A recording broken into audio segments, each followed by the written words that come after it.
This is a think aloud for the article. Experts say building skills like grit and perseverance will help increase college readiness in the US.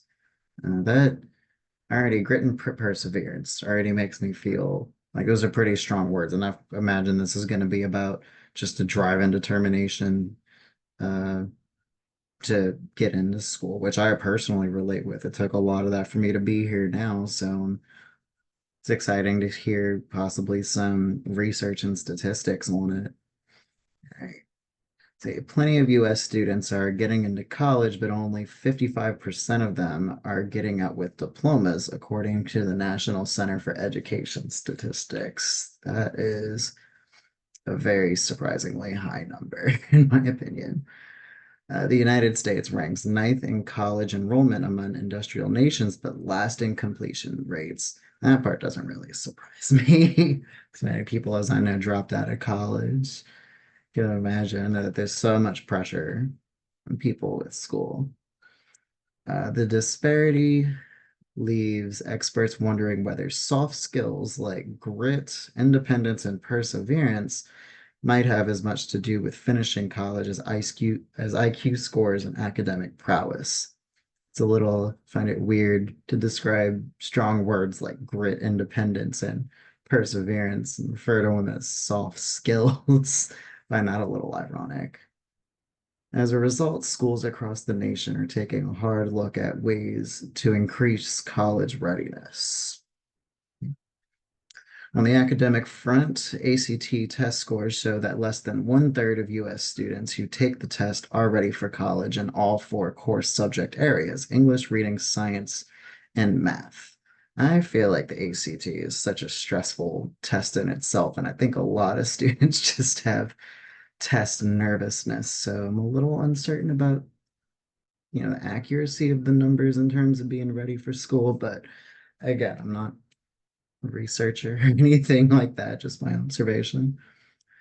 Besides looking at ways to increase learning, educators are taking a hard look at life skills that help students succeed in high school and college, said Harvard education professor Mandy Savitz-Romer, co-authored the book Ready, Willing and Able, A Developmental Approach to College Access and Success. Wow, that's a mouthful. Uh, Yeah, I think life school, I mean, that kind of pulls it together with the first part about the ACT scores. I feel like there are life skills that could really help, but we'll see how that goes. News outlets have been rife with stories about students whose independence has been smothered by the helicopter parenting phenomenon. A lot about that. Too much help from home. Meanwhile, some kids, first generation college students, often aren't getting enough encouragement and support from home or school. Let's see, that has have a little bit of both from each. I have parents that didn't go to college, but still managed to be super on top of me for education. So I think I had a pretty healthy mix of both personally. Graduation rates for students whose parents didn't attend college are 29 percentage points lower than those of students whose parents attended, according to a 2010 National Center for Education study. I feel like that kind of makes sense, but it also seems like should probably really take, more consideration to these kids.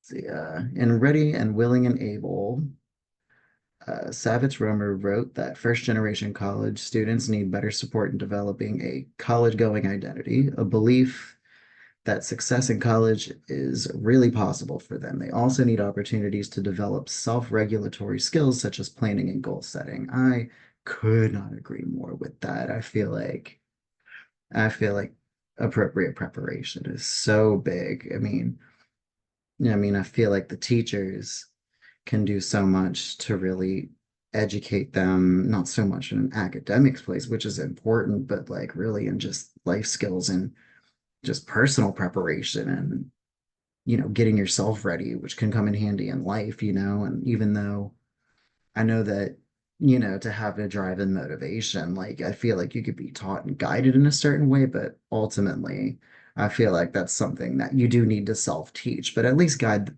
the students in a way to where they can, you know, teach themselves in a way. It's almost like teaching someone to teach themselves. I feel like that would be a big, I feel like that'd be very important for that. Yeah, I feel like the rest of this is very fascinating.